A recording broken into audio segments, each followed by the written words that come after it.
마음속 깊은 곳에는 채워지지 않는 어떤 갈망이 있었습니다. 바로 아들입니다. 당시에는 결혼을 하면은 자녀가 있어야 했고, 그리고 자녀는 기왕이면 아들이어야 했습니다. 아들은 가문을 강하게 만들어줄 수 있었고 또 이어갈 수 있었으며 부모를 책임져 줄 수 있는 존재로 여겨졌기 때문입니다. 그래서 아들을 낳는 것은 대단히 복된 일로 여겨졌습니다. 반대로 아들을 낳지 못하는 것은 대단히 불명예스러운 일, 수치스러운 일이었습니다. 과거에 비해서 오늘날에는 남아 선호 사상이 많이 약해져 있습니다. 그래서 아들이 없다라는 이유만으로 낙심하는 가정이 그렇게 많지는 않습니다. 저희 가정만 봐도 그런 것 같습니다. 저는 딸이 셋인데 특별히 아들을 더 갖고 싶다라는 생각은 들지 않습니다. 셋으로 충분한 것 같습니다. 그런데 만약에 아들이 아니라 다른 것이 저에게 없다라고 느끼며 결핍을 바라본다면 그 결핍한 무언가에 제가 집중된다면 어떨까요? 예를 들면 현대 사회에서 중요하게 여기는 것들, 뭐 돈이라든지 건강이라든지 어떤 성공, 명예, 관계, 뭐 수많은 것들을 바란다면은 그때는 이야기가 달라질 것입니다. 없다라는 그 사실이 더 크게 보여지기 시작할 것이고, 내게 없음이 때때로는 부끄러움처럼 느껴질 수도 있습니다.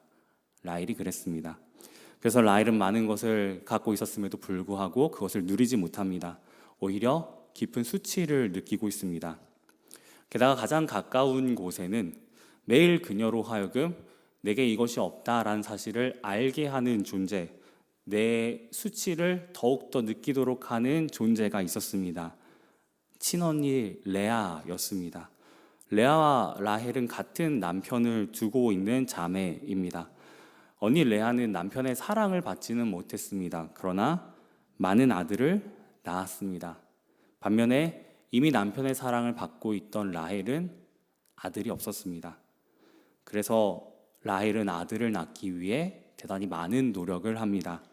하지만 자신이 아들을 갖지 못하자 자신의 여종을 통하여서 아들을 대리 출산하려는 시도까지 합니다. 그리고 이 시도는 성공합니다. 여종 빌하는 두 아들을 낳습니다. 그러나 라헬은 만족하지 못합니다. 그래서 그녀는 당시에 임신을 도와줄 수 있을 것이라고 여겨졌던 합한채라는 식물을 이용하기까지 합니다. 하지만 아무런 소용이 없었습니다.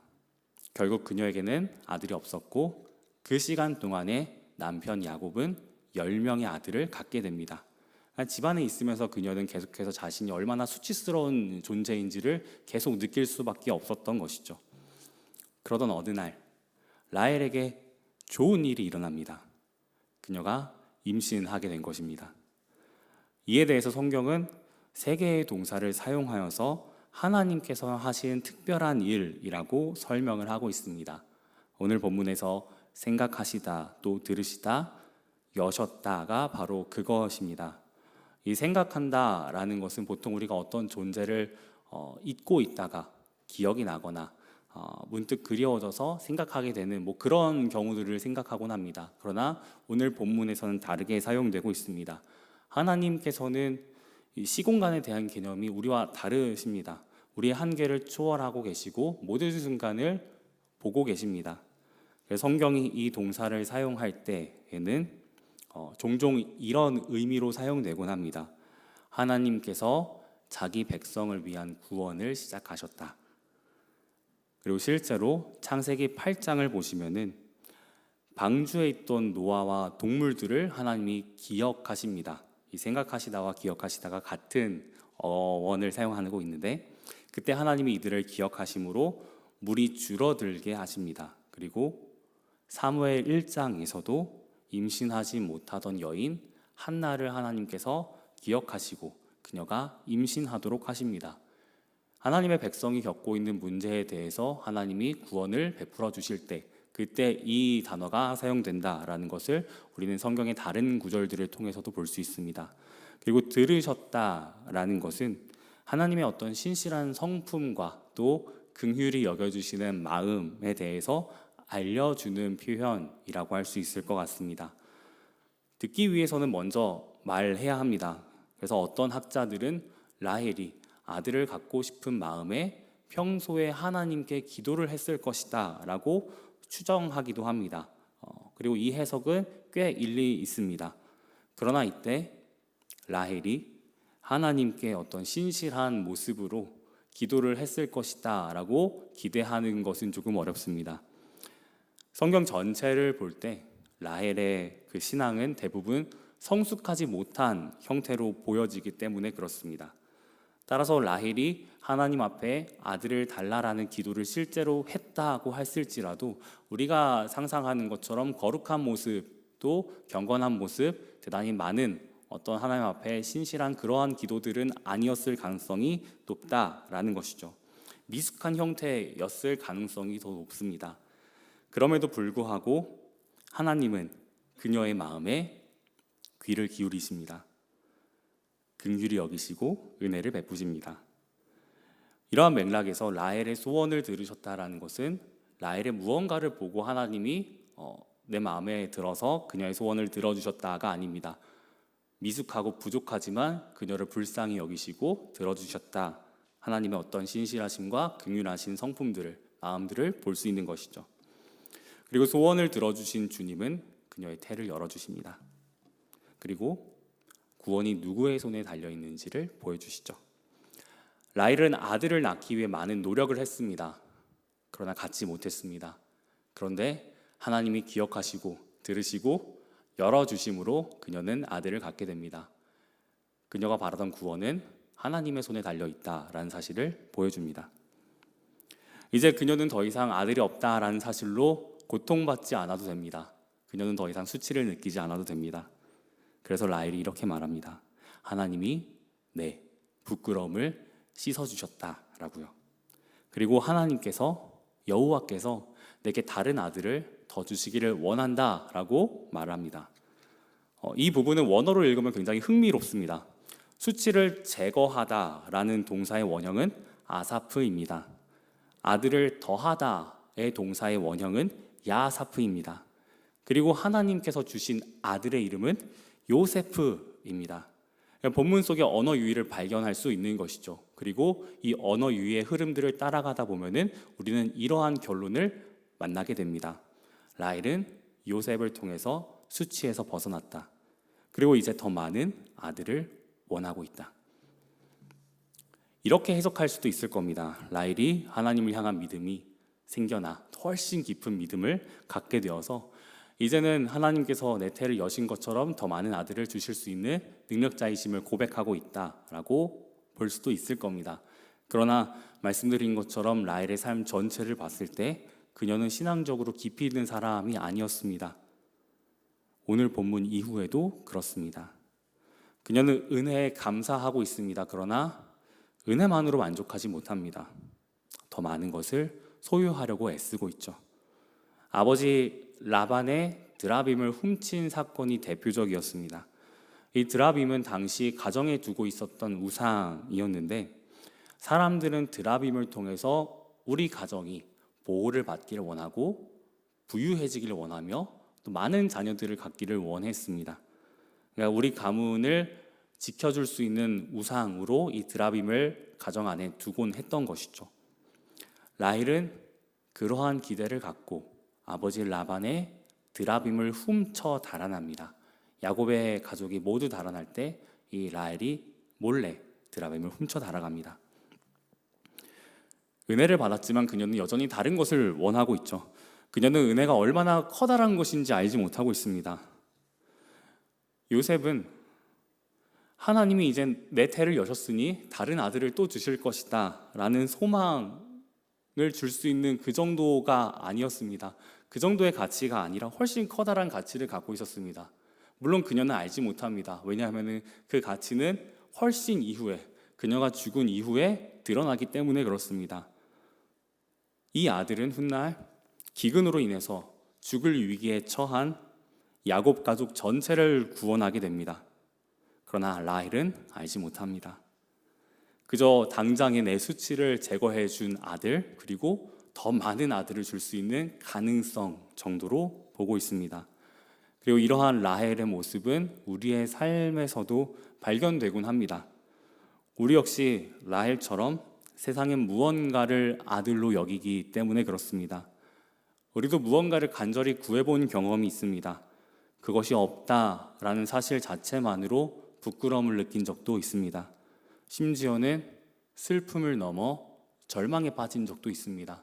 그것이 내 모든 문제를 해결해 줄 수 있는 유일한 구원, 소망으로 여긴 적도 있죠. 물론 그것이 없다라는 사실 자체로 우리가 아파할 수는 있습니다. 그리고 내 속이 상할 수도 있고 괴로울 수도 있겠죠. 하지만 우리의 진짜 문제는 그것이 아닙니다. 내가 아파했다가 아니라 구원이 될 수 없는 그것을 구원으로 여기고 있다라는 사실이 우리의 진정한 문제입니다.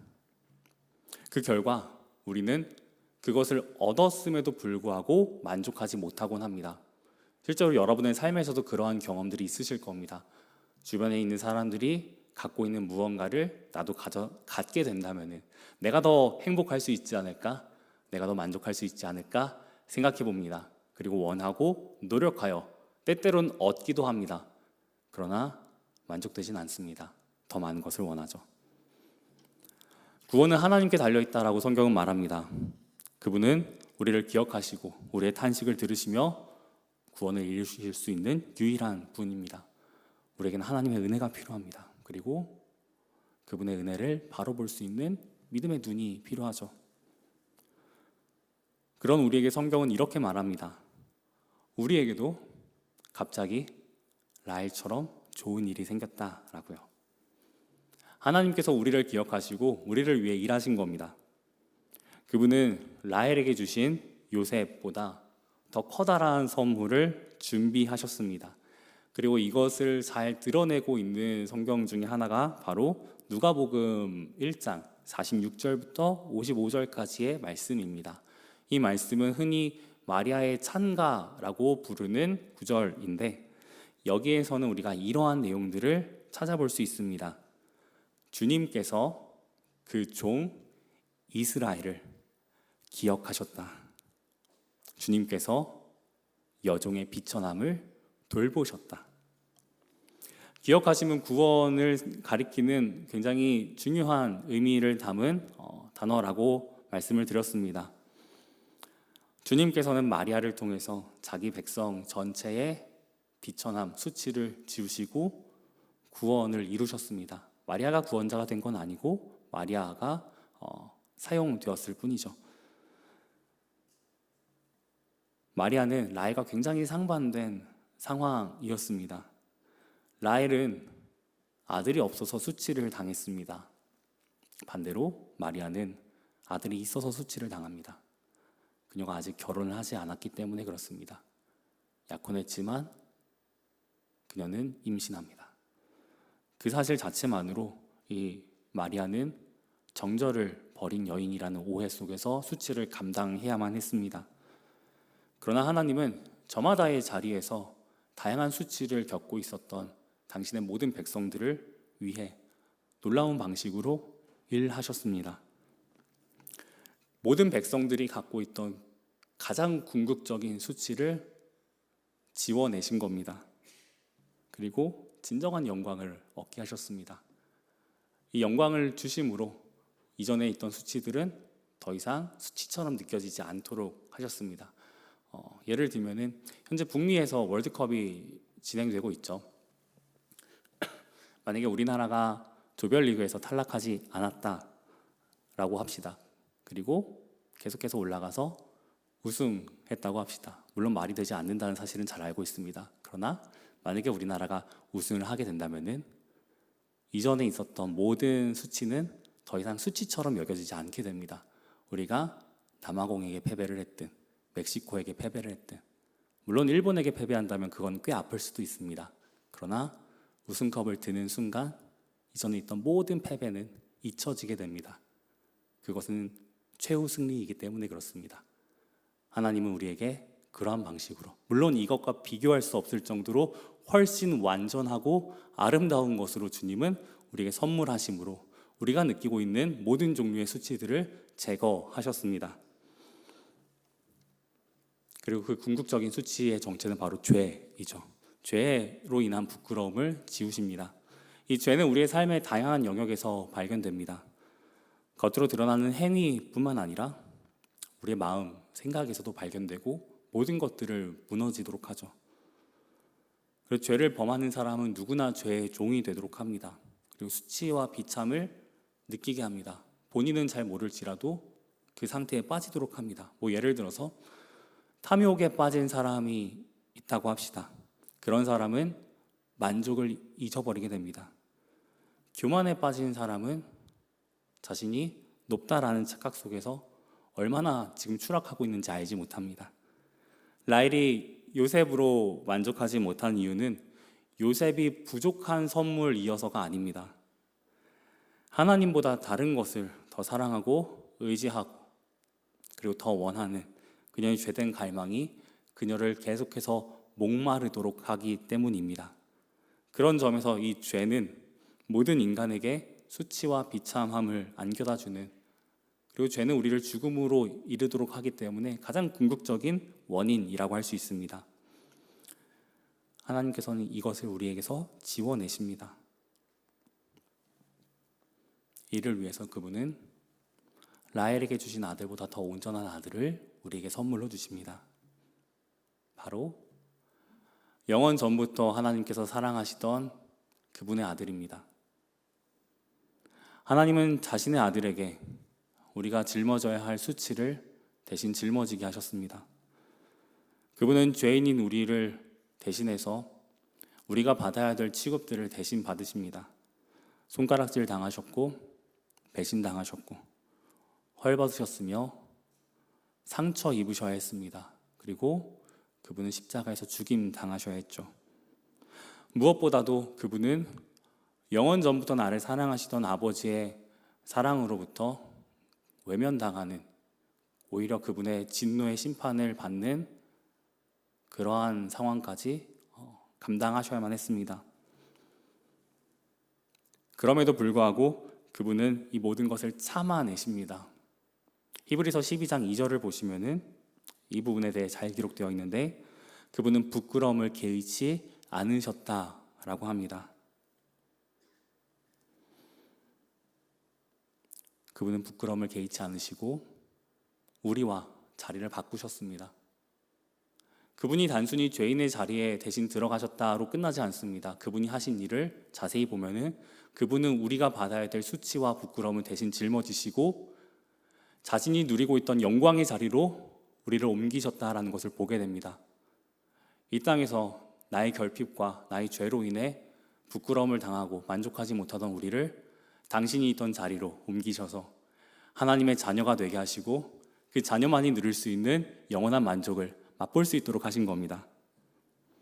누군가의 수치와 부끄러움을 이런 방식으로 대신 짊어지는 것, 그리고 그와 자리를 맞바꾼다라는 것은 사랑이 있어야만 가능합니다. 가령 어린 아이들의 경우를 생각해 보시면 어떨까 합니다. 이 아이들은 하루에도 몇 번씩 옷이 더러워지곤 합니다. 그리고 옷만 더러워지는 게 아니라 자신의 몸도 더러워집니다. 그리고 혼자 씻을 수 없는 아이들은 부모가 반드시 씻겨주어야 하죠. 그리고 이 아이들을 씻기는 과정에서 꼭 그 더러운 것들이 부모에게 묻곤 합니다.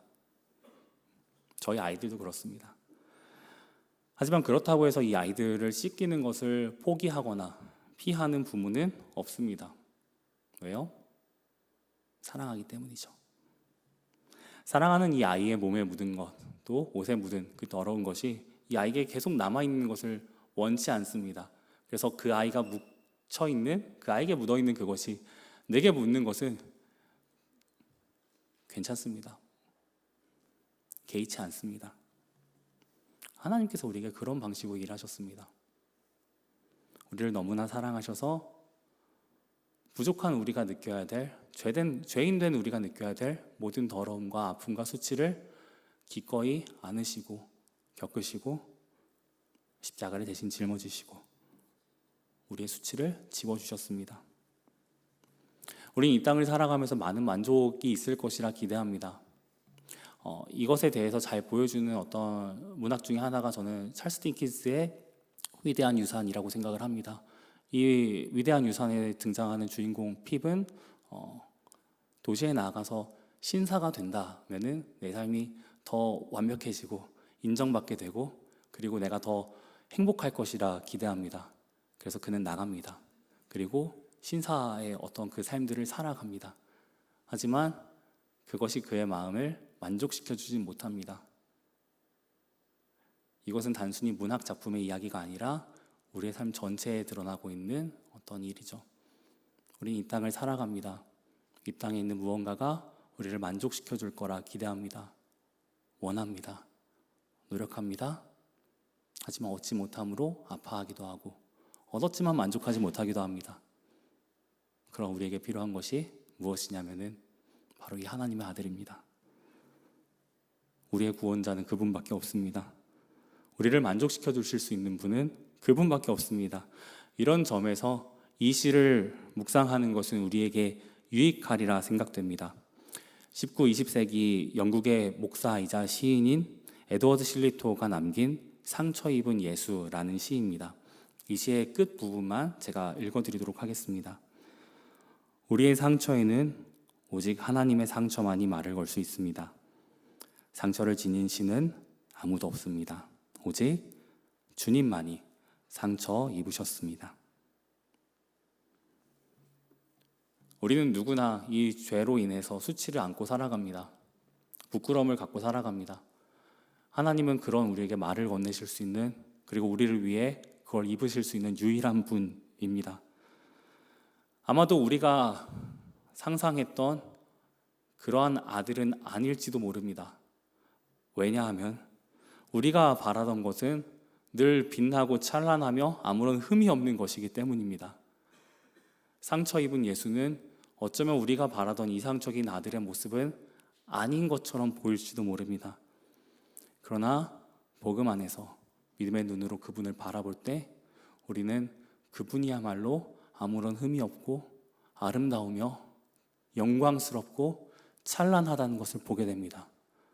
내가 바라던 모든 만족이 그분 안에 있다는 사실을 알게 되죠.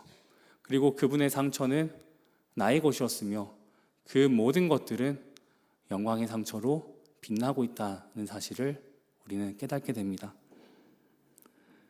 이렇게 그 아들을 바라봄으로 우리는 세상에서 얻을 수 없었던 만족과 평안이라는 것을 맛보게 됩니다. 사랑하는 여러분, 아들을 간구하는 우리의 인생 가운데 주님께서 우리를 기억하시고 우리의 마음의 소원을 들으시고 우리를 위해 태를 여셨습니다. 당신의 아들이 직접 오셨습니다. 우리를 위해 상처 입으실 수 있는 분은 또 우리를 구원하실 수 있는 분은 이 하나님의 아들밖에 없습니다. 우리에게는 그 아들이 필요합니다. 그분께로 오십시오. 그리고 그분을 바라보며 날마다 하나님의 사랑으로 만족할 수 있는 우리 모두가 되었으면 좋겠습니다. 우리 이 시간 오늘의 기도 읽고 함께 주 앞에 찬양하며 나아가도록 하겠습니다. 함께 읽겠습니다. 삶에서 부족한 것에 마음을 빼앗기지 않게 하시고 오직 주님 안에서 참된 행복을 누리길 원합니다. 삶의 광풍 속에서도 세상의 소리보다 주님 말씀에 귀 기울이며 세상의 방식에 길들여지지 않도록 주님의 은혜로 저를 지켜주소서. 예수님의 이름으로 기도합니다. 아멘. 시간 함께 찬양하며 나아가도록 하겠습니다.